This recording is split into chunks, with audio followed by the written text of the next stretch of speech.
can I avoid losing my black card and my Louisiana card? Even if I'm not able to always eat the food that connects me to my ancestors? Welcome back. I'm in this process of just trying to figure out all the things. So thank you for joining me. I recently went to go visit some family in Louisiana. I'm born in New Orleans, Louisiana. That's where my family is. That's where my roots are. And so went to go visit some family, and we were just having a discussion in terms of food, and my aunt was cooking and y'all want something to eat. And then that immediately brought up the spot for me where some anxiety sets in terms of I don't eat the way that I was initially raised to eat. So how did that process change for me? That process, oof, it is thundering real bad here, y'all. So I don't know if y'all heard that. Some crazy lightning going on outside right now. So how did this process start for me? This process probably started back with my oldest child, who at the time of this video, she's 14. She was about, oh, I don't think she was a year old at the time. So this is some time ago. Okay. This is over a decade ago. I was in a car accident. My hands were on the steering wheel. This is before autoimmune disorder, before changing my lifestyle or anything ever happened. So this is just kind of my process. I have accident, and in that process of having that accident, I had my hands on the steering wheels, and I have some pain from that accident in both of my wrists. And so, going to the doctors, doing all the treatments, getting all the fancy stuff shot up in my wrist, to stop the pain. And my hands were like spasming, and it was spasming in the middle of the night. It was hard to turn the doorknob. It was hard to pick up my baby. It's hard to type. Doing anything that it's really needed to do as a brand new mom, and everything was just so painful. So I kept getting these shots. I don't remember what kind of shots they're called. Y'all already know. Please feel free to tell that in the comments. But I'm getting these shots from orthopedic, and eventually the orthopedic provider, he looks at me, he's like, well, I just want to give you a heads up that we're going to be able to do these shots one more time, but we can't continually give you these shots. So what I'm going to do is I'm going to just do a little surgery, and I'm going to go in there and just do a little cut in both sides to kind of help loosen the tension of those muscles up. And I'll never forget, I looked at him, I said, you are cute, but you are not that cute.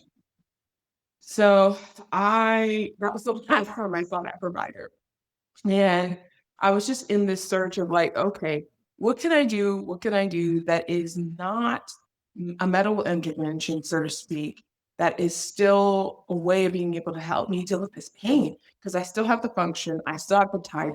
I've got a new baby. I've got to take care of my business. So thought I do this. And I remember I was doing a lot of researching in Pinterest, and I came across, oh goodness, I came across anti-inflammatory and foods that were highly connected to inflammatory illnesses.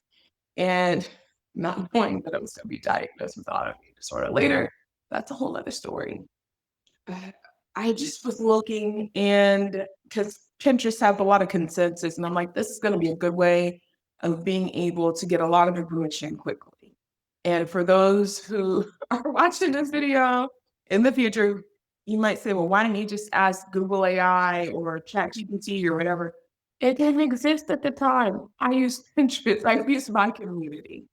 So I got on there, started looking, and I saw dairy and gluten were connected. And I found out about this thing called an elimination diet, where essentially you take something out of your diet for a month and take the food out completely, kind of watch symptoms, see how the body's doing. And then after a month, you integrate one of those things heavily in for one day, take a break, and then reintroduce the other thing back in. Now, this is, again, way back when. I've learned so much about food and nutrition since then, and learned that elimination diets take longer than that, and there's some other pieces to it. But again, this is my process. So the elimination diet, I took out gluten and dairy for a month.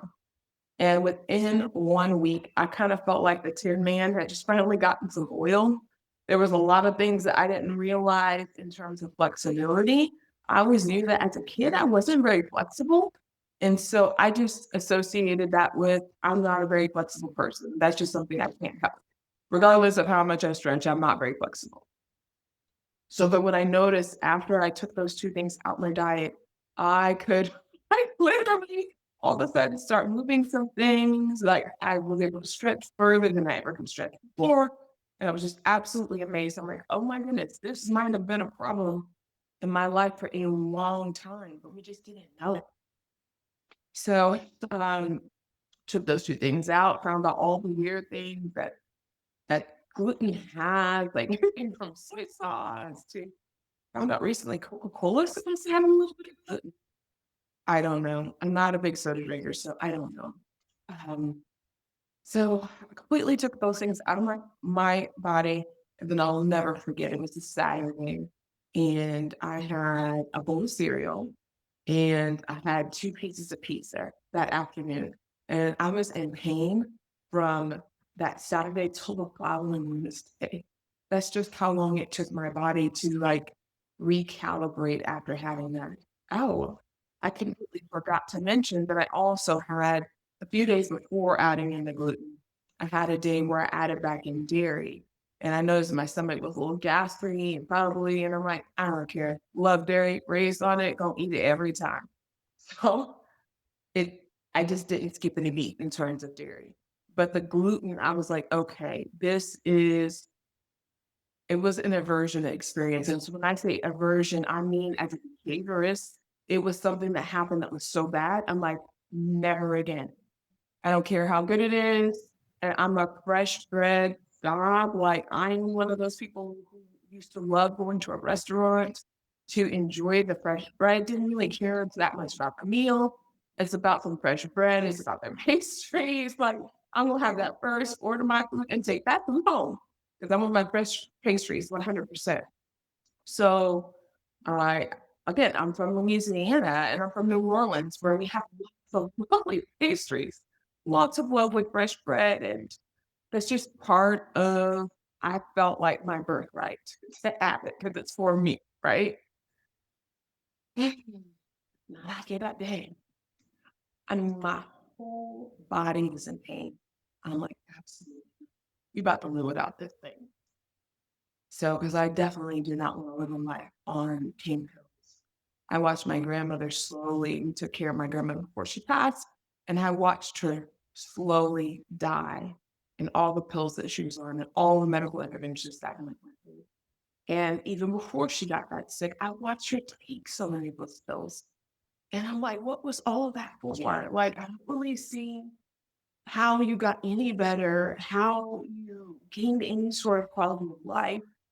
So that was just something I'm letting work for myself. I did not want to live a life on a bunch of pills.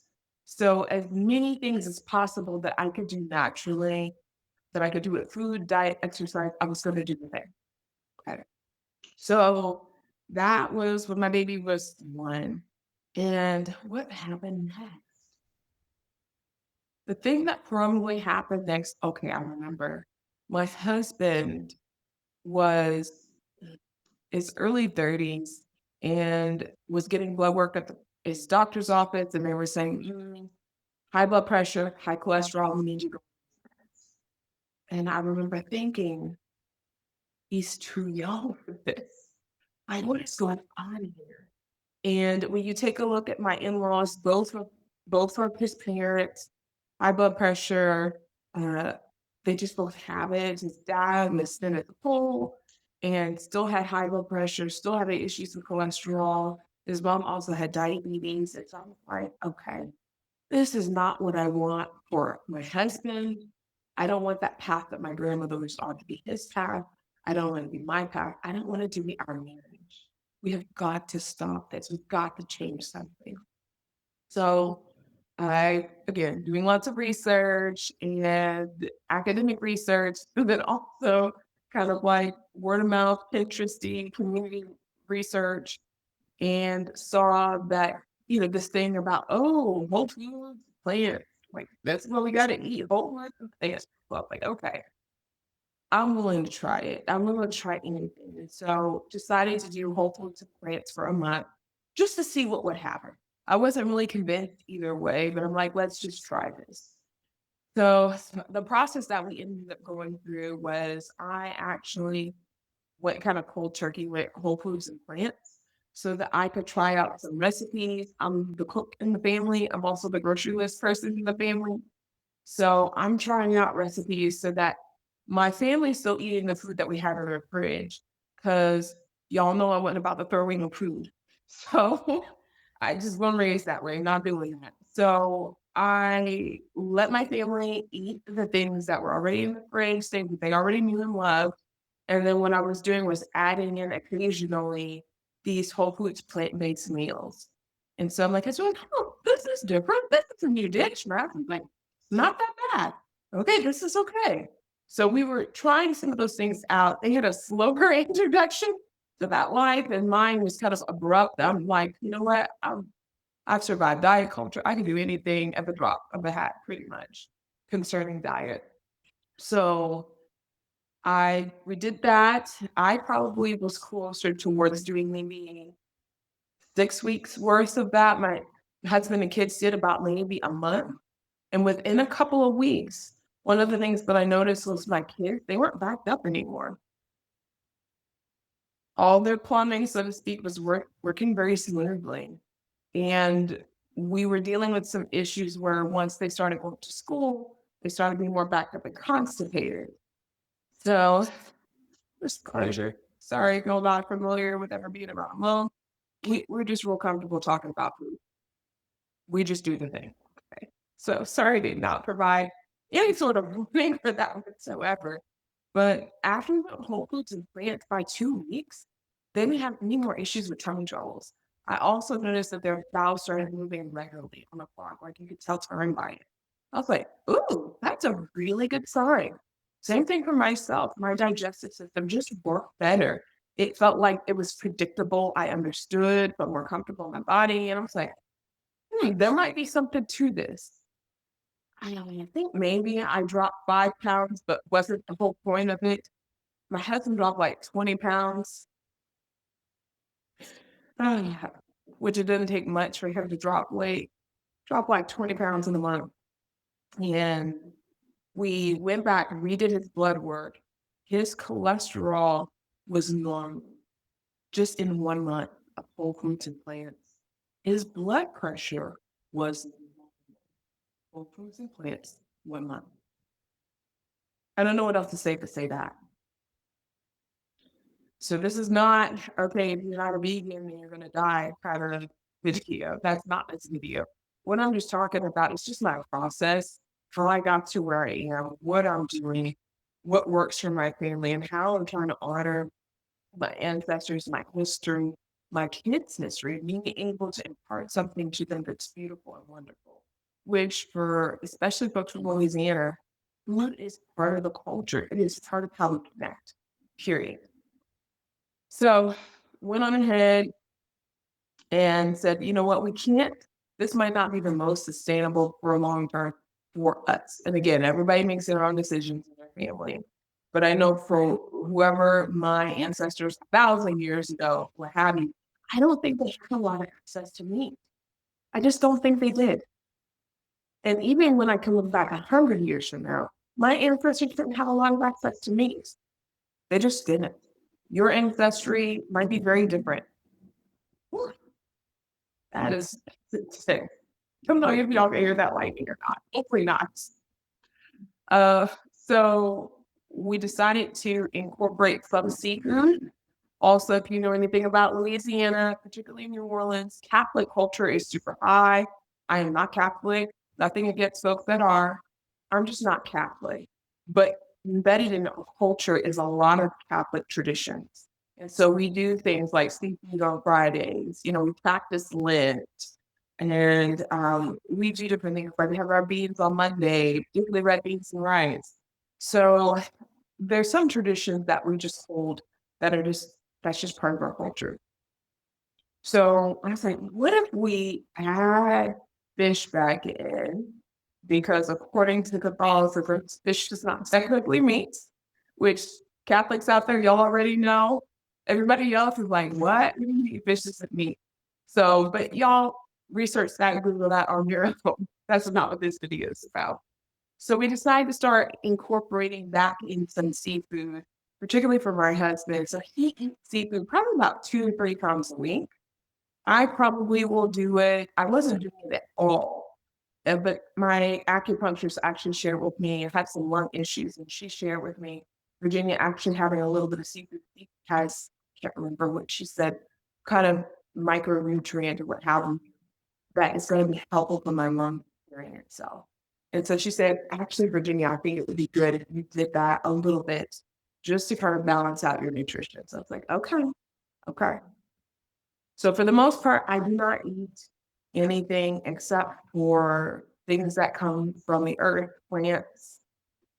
I don't do any sort of, I don't do a lot of animal protein. I will have occasionally some seafood, which helps me. It helps because if I'm going to like a crawfish boil or a family gathering and there's something with seafood, I'm like, okay, at least I can take a little bit of this and I completely lose my Louisiana card. At the same time, this is not something that I would prefer. I also tried, the reason why I know it's not something I would prefer, I tried to have seafood a lot in my diet. So like maybe I could just use this as a complete meat replacement. And what ended up happening for me was, and I didn't realize this, but during my Whole Foods and Plants, my night sweats that I was having stopped.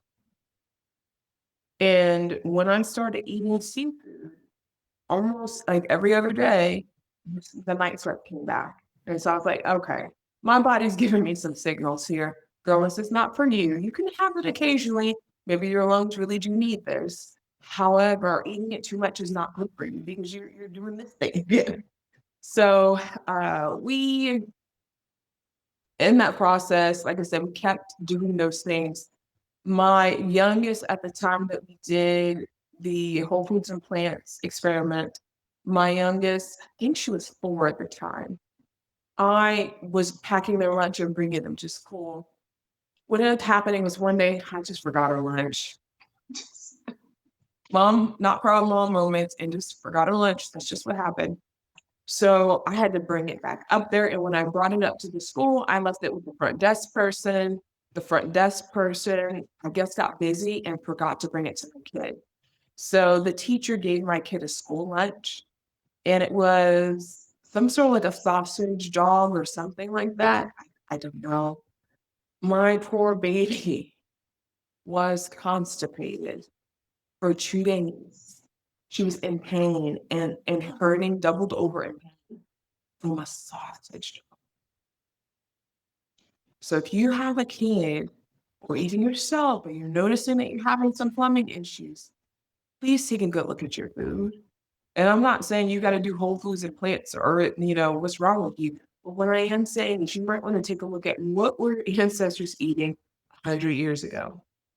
What were your ancestors eating, better yet, 1,000 years ago? And for a lot of us in the United States, we don't know the answer to that. And I don't have a whole lot of answers, but what I do know is my ancestors did not have a lot of access to meat. They also did not have a lot of access to dairy. They just did it. They just did it. So we do not eat any dairy in my household. I've got all the hacks in terms of like all the desserts and all the yummy treats that are dairy free.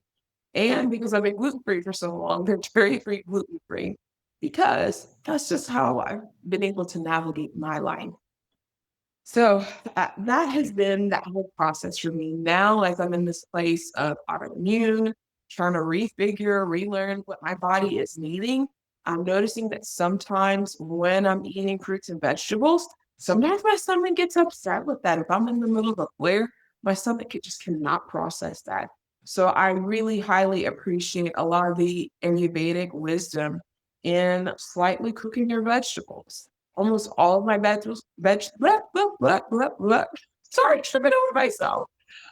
Oh my gosh. Oh, I can't stand simple water. My mouth is starting to get dry. Thank you. almost all of my vegetables that I eat are slightly cooked because it just processes better in my body. I don't know any of the science around that. Again, this is something my acupuncture shared with me. Like, might want to shift to that. You're probably doing too many cold vegetables. I'm like, okay, which goes along with my culture completely because in Louisiana, we believe in cooking our vegetables. So, how all that relates to me today is a lot of our family traditions and favorites. I have learned at this point how to make cakes for them to make them fit the way that my diet is now, where it's predominantly plant-based. I will do some seafood occasionally, but if I'm doing some seafood occasionally, I'm definitely not overloading it because my body literally says no. It just says no.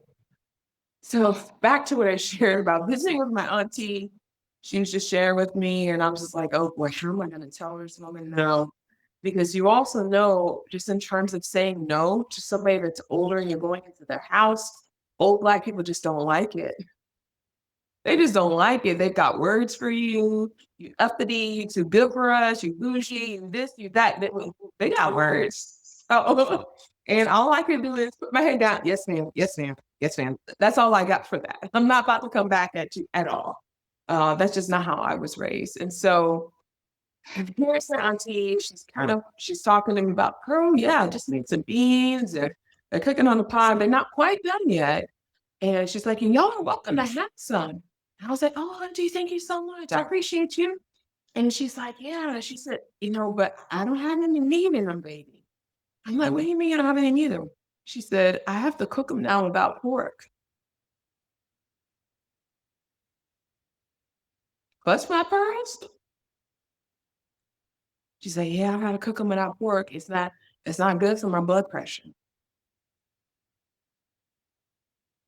I'm like, okay.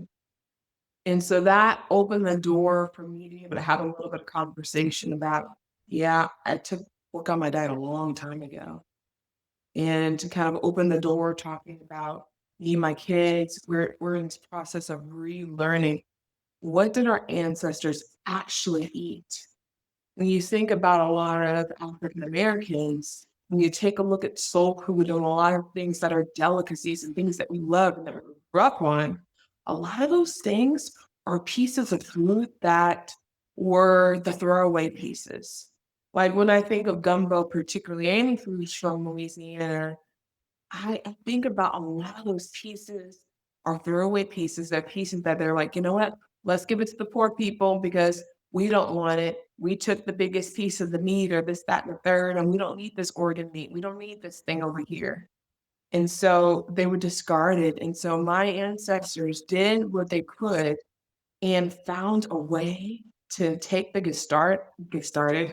Sorry, switching words around, y'all, mashing them together. They found a way to take the discarded meats, foods, vegetables that nobody wanted and turn them in delicacies. And I am so proud of that. I'm proud of that. And I also know that the best way that I can honor them is to not only take a look at those beautiful recipes that have been passed down to me, but to take a look at there's history before those folks. And the history before those folks, they didn't have access to a lot of meat either. They ate their fruits, they ate their vegetables, they ate starches, they ate different things that were available, that were flavorful, delicious, but also community building. And so I find that I not only honor my ancestors from the past 200-300 years, even if you want to go back 300-400 years, part of my ancestry with Louisiana, so I do have some Creole in my background. So honoring all of those folks as well of like, hey, we're all here, we're all displaced, and we're all trying to figure out how to get along, how to do the thing together.